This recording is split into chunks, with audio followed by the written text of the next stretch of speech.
નમસ્કાર વિદ્યાર્થી મિત્રો, ગુડ મોર્નિંગ. આપણે લાસ્ટમાં શ્રેણિકનો ગુણાકાર શીખ્યા હતા, બરાબર? કે શ્રેણિકનો ગુણાકાર કેવી રીતે કરી શકાય. તો શ્રેણિકનો ગુણાકાર કેવી રીતે કરી શકાય એના બે સ્ટેપ છે, જે આપણે થોડુંક રિપીટ કરી લઈએ. પહેલું સ્ટેપ છે કે એની જે બંને ગુણાકારમાં બાજુમાં જે શ્રેણિક આપેલા છે એની કક્ષાઓ જોઈ લેવાની છે કે પેલા શ્રેણિકની કક્ષા જે આપેલી છે એમાં સ્તંભની સંખ્યા અને બીજા શ્રેણિકની જે કક્ષા આપેલી છે એની હારની જે સંખ્યા છે ઇક્વલ હોવી જોઈએ. જો આની સ્તંભની સંખ્યા અને આની હારની સંખ્યા જો ઇક્વલ હોય તો જ હું ગુણાકાર પોસિબલ છે ને આગળ વધી શકું છું. ગુણાકાર કેવી રીતે કરવો એની પ્રેક્ટિસ તો આપણે આજે કરી લેશું, પણ પહેલાં તમારે એ જોવાનું છે કે પેલું જે શ્રેણિક છે એની જે સ્તંભની સંખ્યા અને બીજા શ્રેણિકની હારની સંખ્યા ઇક્વલ હોવી જોઈએ. જો બંને ઇક્વલ હશે તો જ હું આગળ વધી શકીશ, એટલે કે એનો ગુણાકાર પોસિબલ છે. બરાબર, ચલો જોઈ લઈએ એનો ગુણાકાર પોસિબલ છે કે નહીં. આ સ્વાધ્યાય 3.2નો ત્રીજો દાખલો આપ્યો છે કે ગુણાકાર કરો. ઘણા બધા દાખલાઓ છે, આપણે જોઈ લઈએ અને પ્રેક્ટિસ પણ થઈ જાય. ઓકે, ચલો પહેલો દાખલો છે એનો પેલું શ્રેણિક છે એનું 2 હાર અને 2 સ્તંભ, એટલે કે 2 x 2નો શ્રેણિક છે. બીજો જે શ્રેણિક આપેલો છે એમાં પણ 2 હાર અને 2 સ્તંભ, એટલે કે 2 x 2 શ્રેણિક આપેલો છે.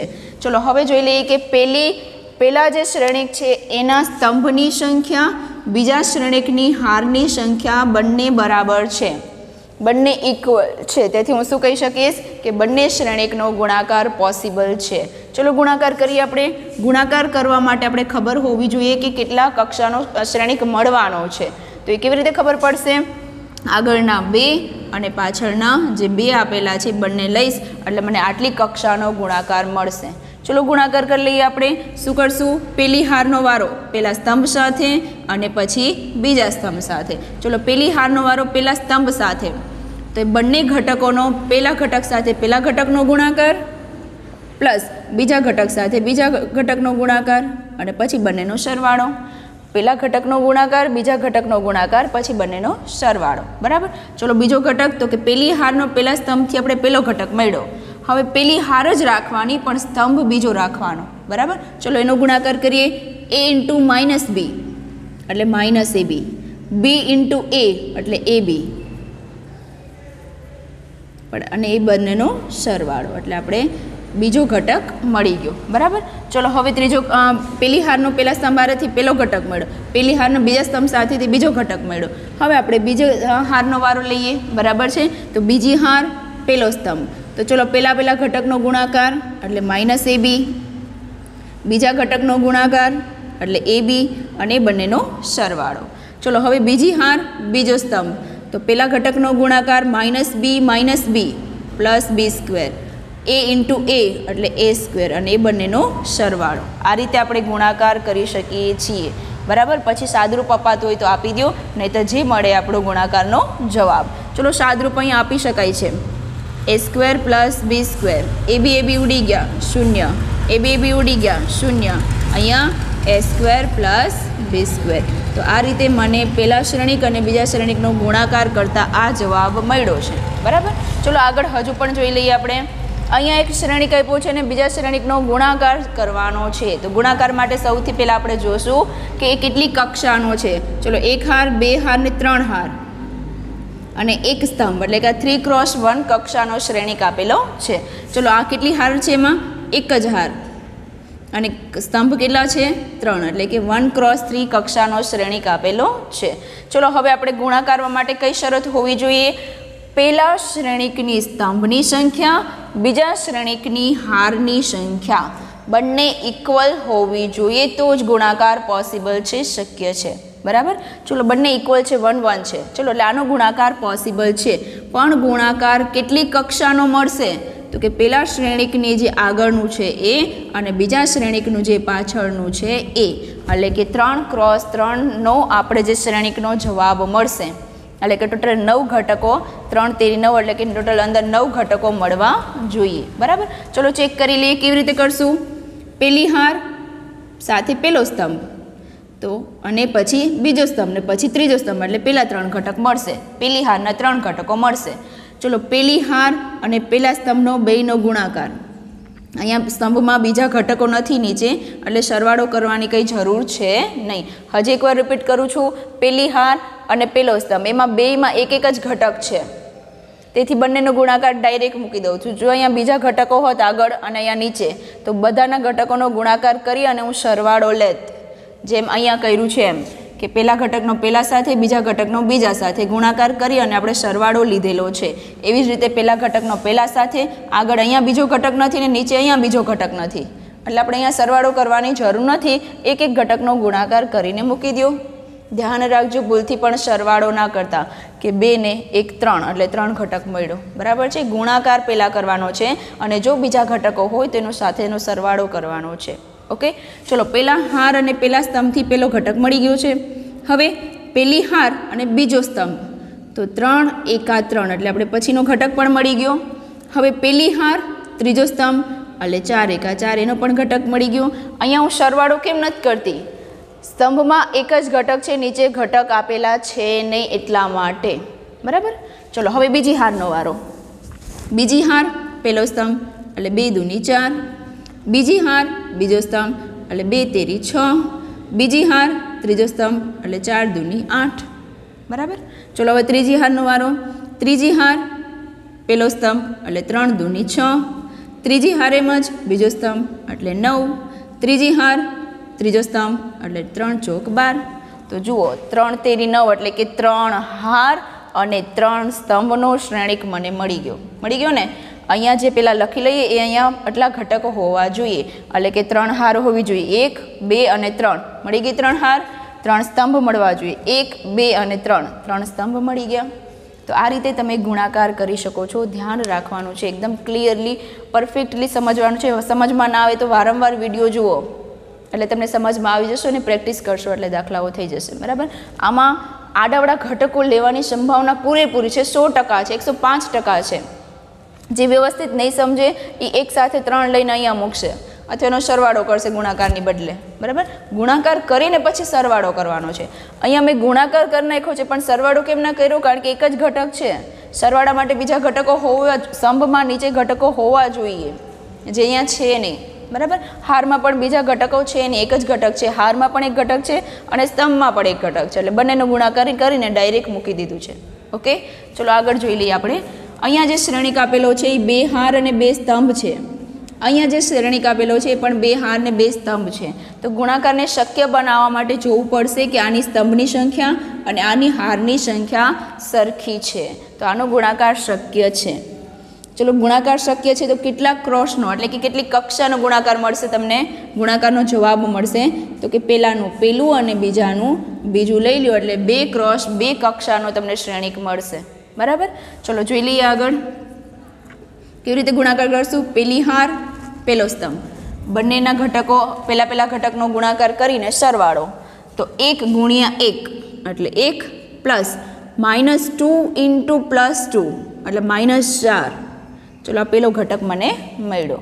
હવે પહેલી હાર બીજો સ્તંભ, તો 1 ઇન્ટુ 2 એટલે 2 પ્લસ -2 ઇન્ટુ 3 પહેલા ઘટકનો ગુણાકાર કરી નાખો. હવે બીજા ઘટકનો, તો 3 દૂની 6 પણ કેવા -6 એટલે આ બંનેનો સરવાળો. ચલો આગળ થોડીક સ્પેસ રાખી દઈએ. હવે પહેલી હાર ત્રીજો સ્તંભ, તો પહેલા ઘટકનો ગુણાકાર, બીજા ઘટકનો ગુણાકાર અને એ બંનેનો સરવાળો. બરાબર. તો આ રીતે આપણે બંનેનો ગુણાકાર કરી અને પછી સરવાળો કરી શકીએ છીએ. ચલો બીજી હારનો વારો. બીજી હાર પહેલો સ્તંભ, 2 1 2 પ્લસ 3 દૂની 6 બંનેનો ગુણાકાર કરી અલગ ઘટક સાથે અને એનો સરવાળો. ચલો બીજી હાર બીજો સ્તંભ, 2 દૂની 4, 3 તેરી 9 બંનેનો સરવાળો. બીજી હાર ત્રીજો સ્તંભ, 2 જુઓ અહીંયા એક આપણે મિસ્ટેક કરી. શું મિસ્ટેક કરી? આ કેટલી કક્ષાનો શ્રેણિક છે? 2 હાર અને 3 સ્તંભ છે. બરાબર. એટલે આ બંને સમાન હોવાથી આનો ગુણાકાર તો પોસિબલ છે, પણ ગુણાકારનો જે જવાબ મળશે એ કેટલી કક્ષાનો મળશે? આગળના 2 અને પાછળના 3 એટલે કે 3 સ્તંભ અને 2 હાર મળશે. બરાબર. ચલો જોઈ લઈએ મળે કે ના મળે.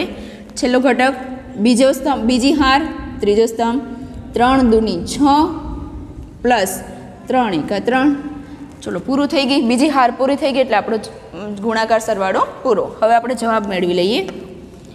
प्लस माइनस माइनस तो 1 मांथी 4 जाए तो माइनस, प्लस माइनस माइनस 2 मांथी 6 जाए तो -4, 3 माइनस प्लस माइनस माइनस तो 3 मांथी 2 जाए तो 1, 2 ने 6 8, 4 ने 9 13, 6 ने 3 9। चलो केटला कक्षानो मळ्यो? 2 हार होवी जोईए, 1 2 हार, 3 स्तंभ होवा जोईए, 1 2 ने 3 स्तंभ। तो आ आपणो जवाब। तो तमे आ रीते गुणाकार करी शको छो। जाते ट्राय करशो बधा 3 दाखलानी एटले तमने प्रेक्टिस थई जशे। ध्यान राखजो, प्रेक्टिस वगर गुणाकार नहीं आवड़े અને ગુણાકાર નહીં આવડે તો 4 ગુણના જે આપણા આ ચેપ્ટરમાંથી મેઇન ફોકસ છે 4 ગુણના પ્રશ્ન લેવા આવડવા અને જે પૂછાશે એ આપણે સોલ્વ કરી શકીએ। એના માટે મેઇન ફોકસ છે ગુણાકારનો। ગુણાકાર તમને આવડવા જોઈએ, ગુણાકાર આવડશે તો જ 4 ગુણના પ્રશ્ન તમે સોલ્વ કરી શકશો, બરાબર? એટલે ગુણાકાર વ્યવસ્થિત સમજો, વિડીયો વારંવાર જુઓ, ના સમજાય તો, અને વ્યવસ્થિત સમજી અને કરશો એટલે તમને થઈ જશે।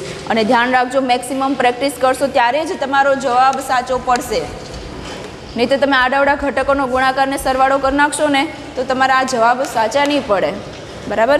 એટલે ધ્યાન રાખવાનું છે, મેક્સિમમ પ્રેક્ટિસ કરવાની છે। ચલો આપણે આગળના દાખલાઓ પણ જોઈ લઈએ। ચલો આપણે આના જ ત્રીજા દાખલાનો ચોથો દાખલો જે આપેલો છે એનો ગુણાકાર પણ જોઈ લઈએ। ચલો ગુણાકાર માટે સૌથી પહેલાં વસ્તુ શું જરૂરી છે તો કે એની કક્ષા જે છે એમાં પહેલાંની સ્તંભની સંખ્યા અને બીજાની હારની સંખ્યા મેચ થવી જોઈએ। ચલો અહીંયા 1 2 3 3 હાર, 1 2 3 3 સ્તંભ, અહીંયા બીજો શ્રેણિક 1 2 3 3 હાર, 1 2 3 3 સ્તંભ। એટલે પહેલાં શ્રેણિકની સ્તંભની સંખ્યા બીજા શ્રેણિકની હારની સંખ્યા સમાન હોવાથી અહીંયા ગુણાકાર પોસિબલ છે। પણ કેટલી કક્ષાનો ગુણાકાર મળશે? પહેલાંનું આગળનું, પછીનું પાછળનું લઈ લો એટલે આટલી કક્ષાનો શ્રેણિક તમને મળશે, એટલે કે 3 હાર અને 3 સ્તંભ તમને મળશે। ચલો જોઈ લઈએ।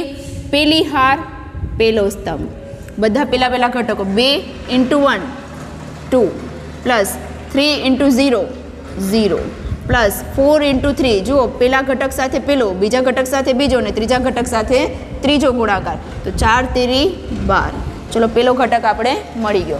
હવે પહેલી હાર, બીજો સ્તંભ, 2 ગુણાકારમાં -3 -6, 3 × 2 એટલે +6, 4 × 0 એટલે 0, આ બીજો ઘટક પણ મળી ગયો। હવે પહેલી હાર, ત્રીજો સ્તંભ, 2 ગુણાકારમાં 5 10, 3 ગુણાકારમાં 4 12, 4 ગુણાકારમાં 5 20, બરાબર? એટલે આ ઘટક પણ મળી ગયો આપણે। ચલો હવે પેલી હારના 3 ઘટક મળી ગયા પેલી હાર લઈને, બરાબર? હવે બીજી હાર લઈને પછીના 3 ઘટક મેળવશું।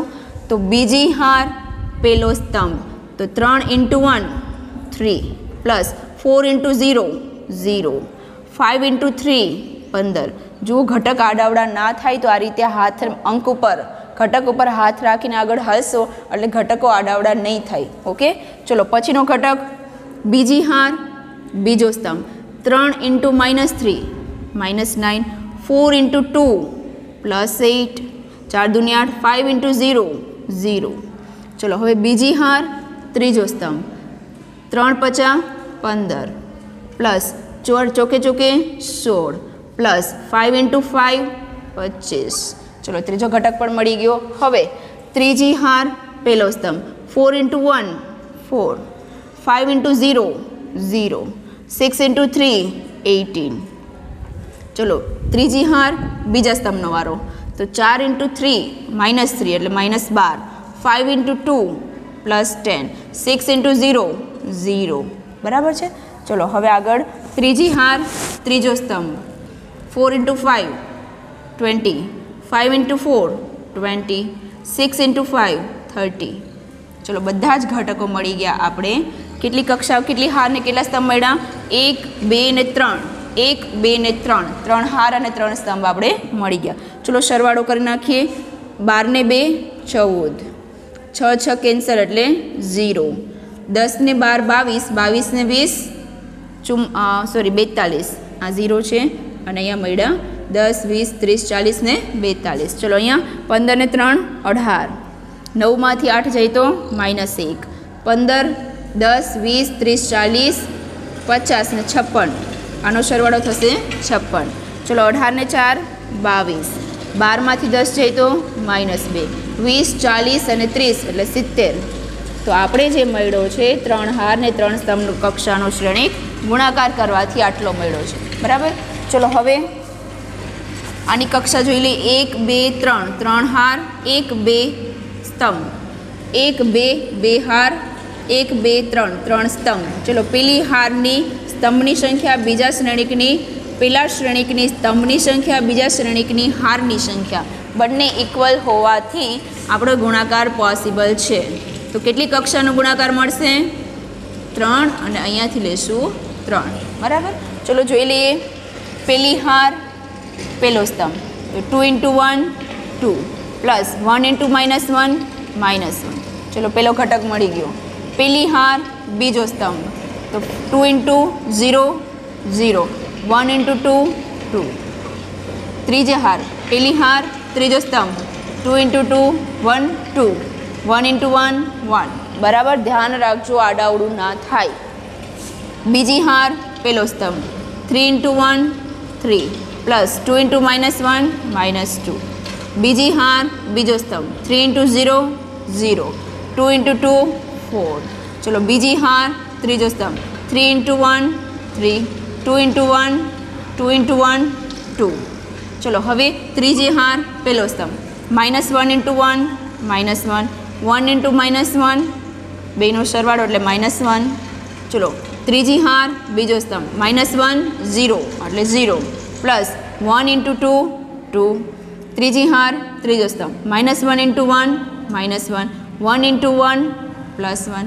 બરાબર. ચલો બધાનો ગુણાકાર કરીને મેં સરવાળો કર્યો છે. હવે આપણે સરવાળાનો જવાબ મેળવશું. 2માંથી 1 જાય તો 1, 0 + 2 એટલે 2, 2 + 1 એટલે 3. 3માંથી 2 જાય તો 1, 0 + 4 એટલે 4, 3 + 2 એટલે 5. પ્લસ માઇનસ માઇનસ એટલે -1 -1 -2, 0 + 2 એટલે 2, -1 + 1 કેન્સલ એટલે 0. તો 3 સ્તંભ અને 3 હાર મળી ગયા અને જવાબ આપણે કંઈક આવો મળ્યો. બરાબર. ચલો આગળ જોઈ લઈએ. ચલો આ તમે હોમવર્કમાં કરશો, મને એવું લાગે છે કે થઈ જશે, એટલે તમારે જાતે ટ્રાય કરવાની છે. પહેલાં તો ગુણાકાર શક્ય છે કે નહીં જોઈ લઈએ. બરાબર. કેટલી હાર છે? 2 હાર. કેટલા સ્તંભ છે? 3. કેટલી હાર છે? 3. કેટલા સ્તંભ? 2. બંનેના શ્રેણિકને જે સ્તંભની સંખ્યા અને હારની સંખ્યા સમાન હોવાથી આનો ગુણાકાર પોસિબલ છે. અને ગુણાકાર કેટલી કક્ષાનો હશે? 2 × 2 કક્ષાનો હશે. એટલે કે 2 હાર અને 2 સ્તંભ હશે, જે તમારે મેળવવાનો છે હોમવર્કમાં. ઓકે. ચલો હવે આપણે આગળ મેળવીએ. ચલો આપણે હવે એક્ઝામ્પલ નંબર 13 જોશું કે એ શ્રેણિક જે આપેલું છે એ શ્રેણિક અને બી શ્રેણિક આપ્યું છે. એક્ઝામ્પલ નંબર 12 આપણે બાકી છે એ આપણે હોમવર્કમાં કરશું. બરાબર. એક્ઝામ્પલ નંબર જે 12 છે એકદમ ઇઝી છે. એક્ઝામ્પલ નંબર 12 છે એકદમ ઇઝી છે. અને 12મા નંબરનું એક્ઝામ્પલમાં શું કરવાનું છે? શ્રેણિક એ અને શ્રેણિક બીનો આપણે ગુણાકાર કરવાનો છે. સિમ્પલી શ્રેણિક એ આપેલો છે અને શ્રેણિક બી આપેલો છે, બંનેનો એ બી ગુણાકાર મેળવવાનો છે, જે તમે હોમવર્કમાં કરી શકશો. તમારી પ્રેક્ટિસ પણ થઈ જશે. બરાબર. ચલો હવે આપણે હોમવર્કમાં 12મા નંબરનું એક્ઝામ્પલ આપ્યું છે, તો 13મા નંબરનું એક્ઝામ્પલ જોશું. જે શું કીધું છે જુઓ. એમાં એ શ્રેણિક આપેલો છે. કેટલાની કક્ષાનો છે? 2 હાર 3 સ્તંભ, એટલે કે 2 × 3 કક્ષાનો શ્રેણિક આપેલો છે.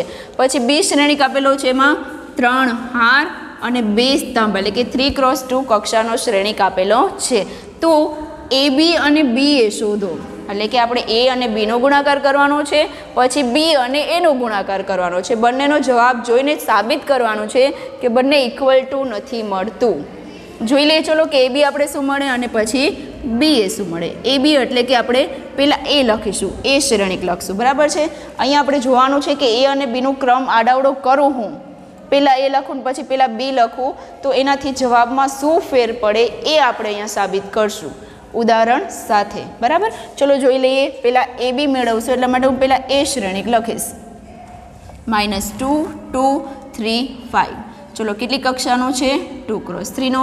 પછી હું ઇન્ટુમાં બી શ્રેણિક લખીશ. બી શ્રેણિક શું છે? 2 4 2 3 5 1. ચલો એટલે કે 3 × 2 કક્ષાનો શ્રેણિક આપેલો છે. બરાબર. તો ચલો પહેલાં તો આ બંનેનો ગુણાકાર પોસિબલ છે. હા.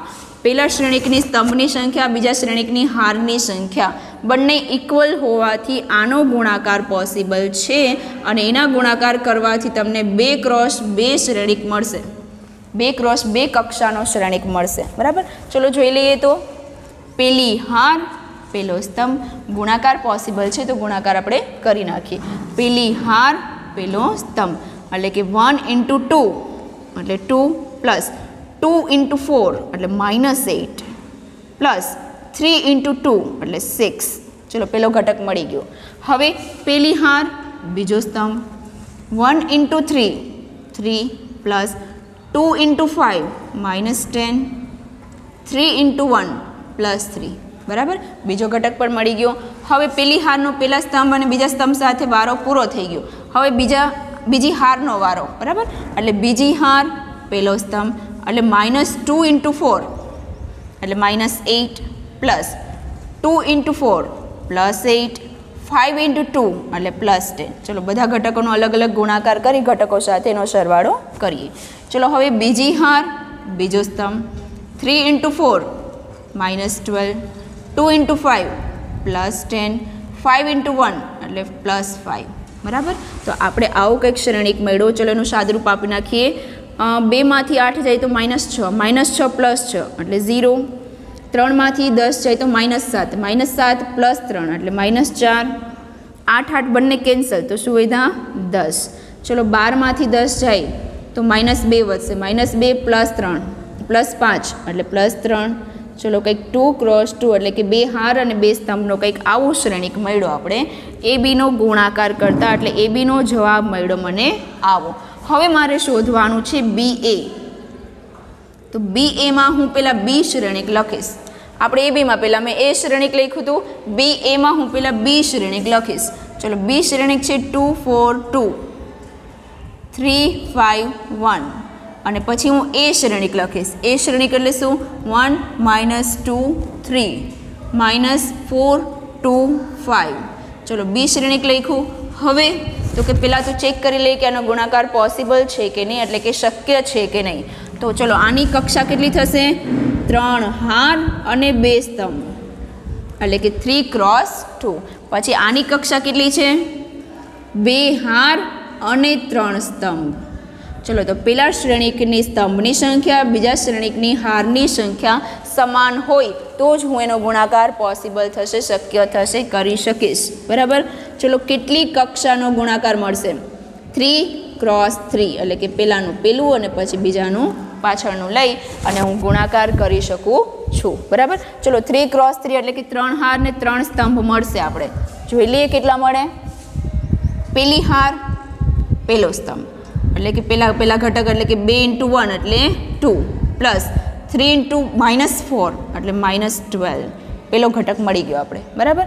ચલો બીજી હાર પેલી હાર બીજો સ્તંભ એટલે 2 × -2 -4 3 × 2 એટલે 6. ઓકે. ચલો પેલી હાર ત્રીજો સ્તંભ 2 × 3 6 પ્લસ 3 × 5 15 3 × 5 15. ઓકે. ચલો હવે બીજી હારનો વારો. તો બીજી હાર સાથે હું પેલો સ્તંભ લઈશ એટલે 4 × 1 4 પ્લસ 5 × -4 એટલે -20. ચલો બીજી હાર બીજો સ્તંભ 4 × 2 = 8 એટલે -8 પ્લસ 5 × 2 = 10 એટલે +10. બીજી હાર ત્રીજો સ્તંભ 4 × 13 = 12 5 × 25 ઘટકો પૂરા. ચલો બીજી હાર પણ પૂરી આપણી. હવે ત્રીજી હારનો વારો. 2 × 1 ત્રીજી હાર પેલો સ્તંભ 2 × 1 2 પ્લસ 1 × -4 -4.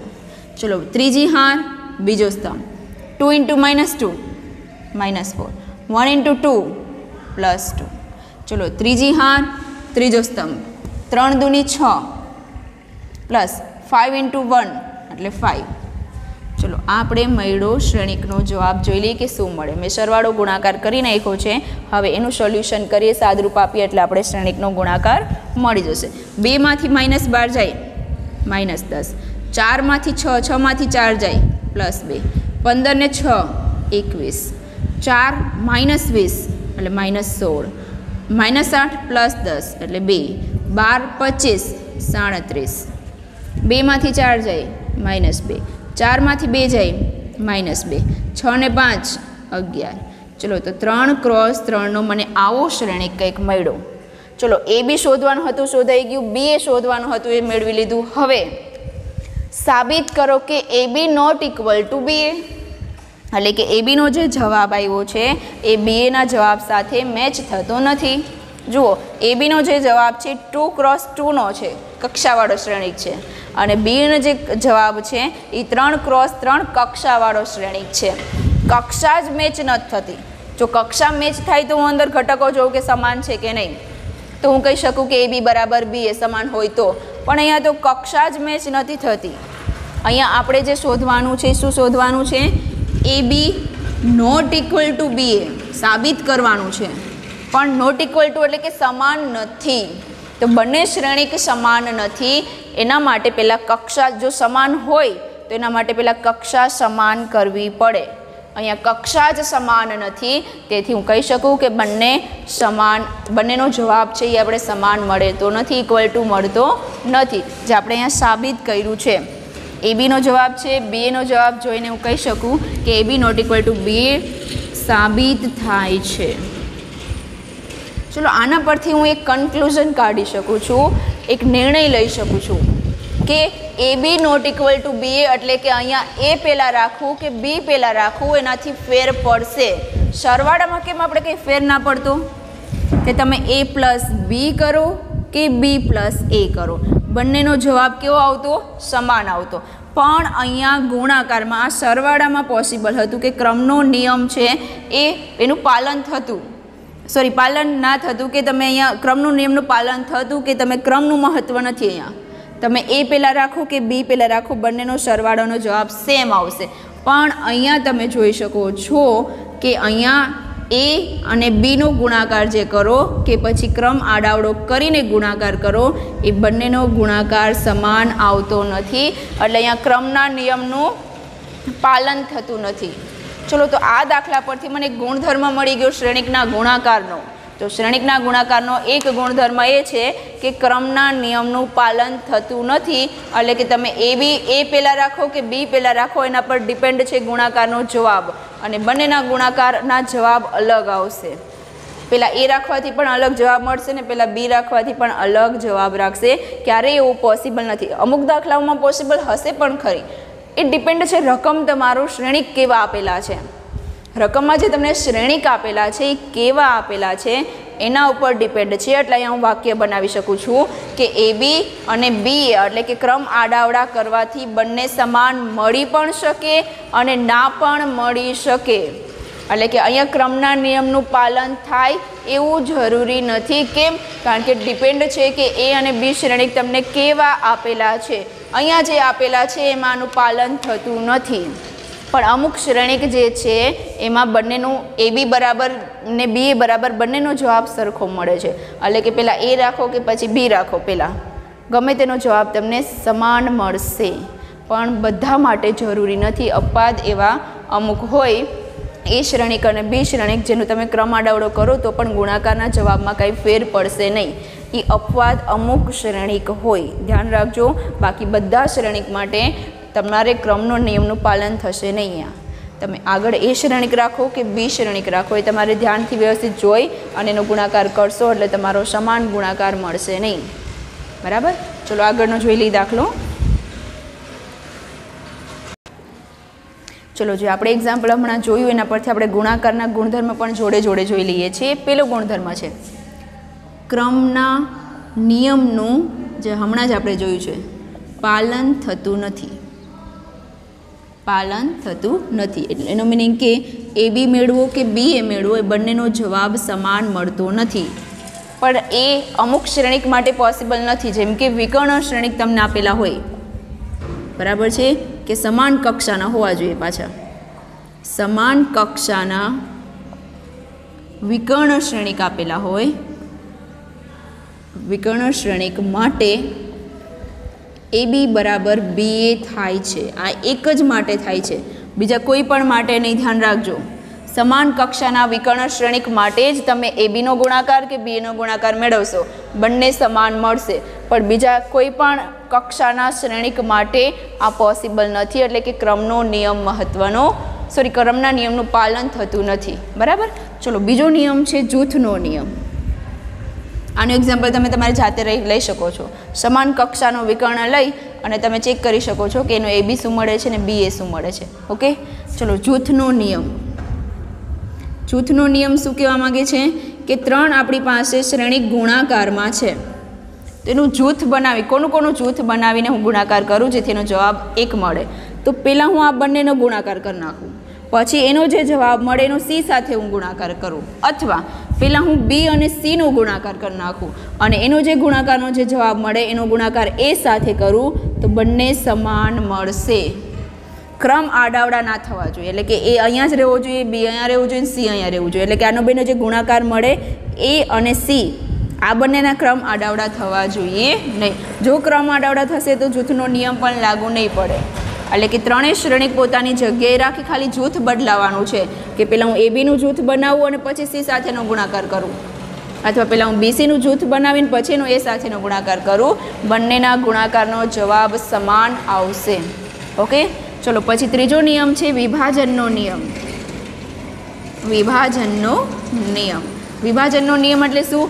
તમને કોઈ પણ બે શ્રેણિક સરવાળામાં આપેલા હોય અને બારીક શ્રેણિક આપેલો હોય A, તો તમે આનું શું કરી શકો છો? તો કે આને અંદર હું ગુણી શકું છું. આ ગુણાકાર અને સરવાળા બંને પ્રક્રિયાઓ ભેગી થાય તેને વિભાજનનો નિયમ કહેવાય છે. બરાબર. એટલે હું A B સાથે ગુણીશ એટલે A B આવશે. અહીંયા તમે B A આડાવડું લખી શકો નહીં, ધ્યાન રાખજો ગુણાકારમાં છે શ્રેણિક, એટલે A પહેલાં અને B પછી પ્લસ A ઇન્ટુ C, એટલે કે તમે AC લખી શકો છો. તો આ રીતે તમે વિભાજનનો નિયમ પણ કરી શકો છો. પછી આ રીતે આપેલું હોય કે A પ્લસ B આપેલું હોય અને C તમને 12 આપેલો હોય, તો C ને કેમ આપણે એને સરવાળાની પ્રક્રિયા થતી હતી ત્યાં મેં A ને ગુણ્યો છે, એવી જ રીતે તમે સરવાળાની જે પ્રક્રિયા થાય છે એમાં C અંદર કાઉન્સની અંદર ગુણાકાર કરી શકો છો. એનું કાઉન્સની અંદર મોકલો છો, એવી રીતે C ને પણ તમે બહારથી પાછળથી કાઉન્સની અંદર મોકલી શકો છો. એટલે C ને અંદર મોકલું એટલે શું મળશે? A પહેલાં ધ્યાન રાખજો, પહેલાં જે શ્રેણિક આપેલો હોય છે એ પહેલાં આવશે, એટલે કે AC પ્લસ C ને B સાથે ગુણાકાર કરો તો BC. તો અહીંયા વિભાજનના નિયમનું પાલન થાય છે. બરાબર છે. તો આ રીતે તમે વિભાજનનો નિયમ યાદ રાખી શકો છો કે ગુણાકાર કાઉન્સની બહાર કોઈ શ્રેણિક આપેલું હોય તો એને અંદર ગુણી શકો છો, કાઉન્સની બહાર કોઈ શ્રેણિક આપેલો હોય તો એને અંદર ગુણી શકો છો. પણ C ને જ્યારે તમે અંદર ગુણો ત્યારે C A નહીં લખવાનું, ક્રમમાં જે શ્રેણિક આવતું એ પ્રમાણે જ લખવાનું, એટલે કે A ઇન્ટુ C અને B ઇન્ટુ C. અહીંયા પણ C B નહીં લખવાનું, ધ્યાન રાખજો આ ખોટું છે. જો આવી રીતે કરશો તો એનો જવાબ આની સાથે મેચ થશે નહીં. બરાબર. તો આપણો વિભાજનનો નિયમ, જૂથનો નિયમ અને ચોથો નિયમ છે એકમ શ્રેણિક. એકમ શ્રેણિક એટલે શું? તો કે કોઈ A શ્રેણિક છે એને હું કેટલા વડે ગુણાકાર કરું કે પોતે પાછો મને શ્રેણિક મળે. શું શોધવાનું છે આપણે? એકમ શ્રેણિક. એટલે કે એકમ શ્રેણિકનું અસ્તિત્વ ક્યાં છે એ ચેક કરવાનું છે. એટલે કે મારી પાસે શ્રેણિક A છે, એનો કોના સાથે ગુણાકાર કરું જેથી મને પાછો એને A શ્રેણિક મળે? તો એ શ્રેણિક છે I, જે એકમ શ્રેણિક આપણે કહીએ છીએ. એકમ શ્રેણિક એટલે શું? વિકર્ણના ઘટકો એક હોય, એકડે એક હોય તેવા ઘટકો, તેવા શ્રેણિકને એકમ શ્રેણિક કહે છે.